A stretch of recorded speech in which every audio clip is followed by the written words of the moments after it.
Hello, friends. Welcome back into our series that still desperately needs a new name, Swing Tip Busters. I'm desperate for a new name. Someone please help.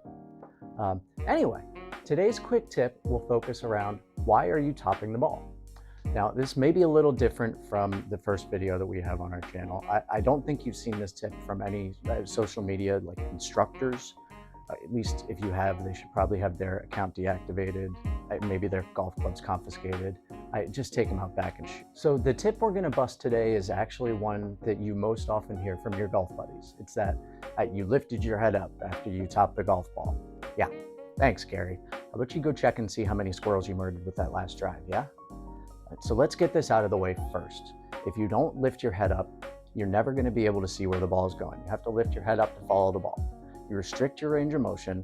You've never seen a golfer on TV keep their head down through the entire swing. It looks ridiculous.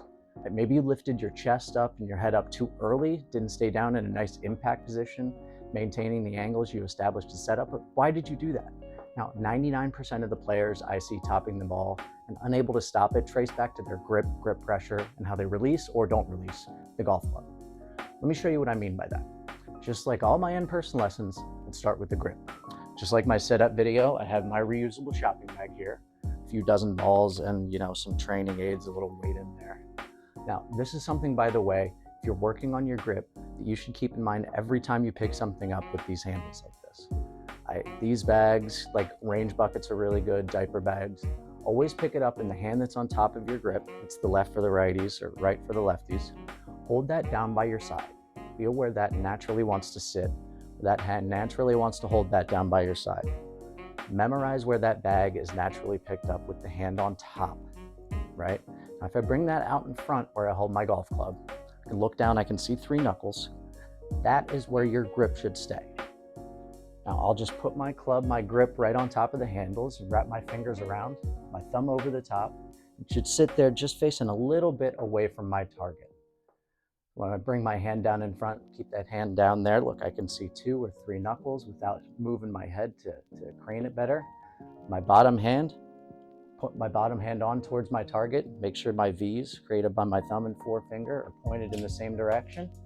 Wrap my fingers around in either the interlock or the overlap position, whichever is more comfortable for you. I overlap, and you're good to go.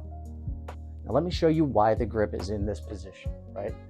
Actually break down why the hands are in the position they're in when they're holding the golf club. This works a lot better when you have a friend, having them pull on the club, you have your grip set. The reason why the grip is where it is and why we teach the grip this way is pretty simple. The club is moving really fast throughout the swing, right? Ideally, we are creating a lot of centrifugal force and speed with those arms and hands. The club, as the downswing is a fraction of a second long. When we're swinging our arms like that as fast as we can, our body will lean and want to fall back onto its natural positions. Or simply put, though, the grip is the way it is because that's where the hands want to be, with the arms extended in this spot. If we're in the right spot, no matter how much I stretch out my arms, how much my buddy pulls on that club face stays square. When the grip is in what we call the weak position, what I see from most amateur newer golfers, especially ones fighting that slice, is when we extend the club and I stretch our arms out, that club wants to open. No wonder you can't square the club. You have to fight the natural rotation of your arms to keep that club square. The same is true with the other way around when we have a really, really strong grip. The club is really, really hard to stop from shutting when you have that grip in too strong a position. It's always going to want to return to this position when we have the arms extended. So why not start them there, the club square, like we want to be at impact, right? Now let's talk grip pressure. When the grip pressure is too tight and you're strangling the club, like I've seen from so many of my students over the years, the forearms and the rest of your swing muscles tighten, the club doesn't release properly throughout the impact zone here. And when the club doesn't release properly, that pushes the chest and head up and back, doesn't allow the weight to transfer to the front of our stance towards our target where it needs to be. That is the biggest thing that doesn't allow you to get down towards the golf ball. That is where the tops come from. And that is the root cause for most golfers, that the grip is either too tight, it's not in a position to allow the club to release properly. So let's fix that. And the grip pressure is the hard one, right?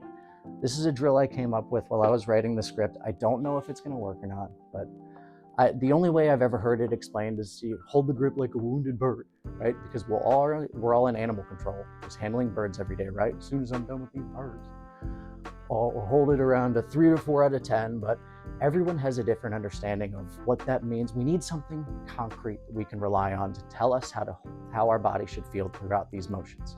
This is my drill here. What I'm gonna do is take this 8.5 by 11 paper, I'm gonna roll that up hot dog style until it's about the size of my golf grip.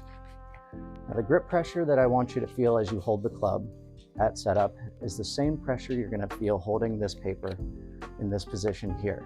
Not so hard that it dents, but not so soft that it unrolls itself.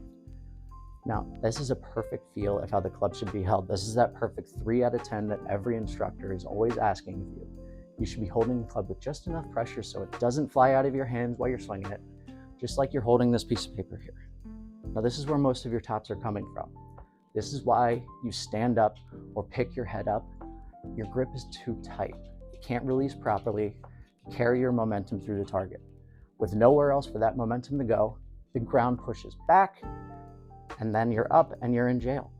The bottom of your fairway wood is in deep trouble of getting a nice fat dent. That's where our favorite tip comes from. You lifted your head up. You didn't stay down. That's actually true, believe it or not, but there's a reason for that you force them you play with every Sunday isn't telling you because they have no idea. When you're holding the club with a nice loose pressure like this, it frees the forearm muscles and the hands to release and the club to naturally rotate in its proper position. When that happens, your chest is pulled down and through, clubs and arms are able to extend, you're able to get down to the golf ball without any issues. So the next time you top the ball, hopefully you'll understand how and why and how to fix it. Hopefully play a whole lot better golf as a result.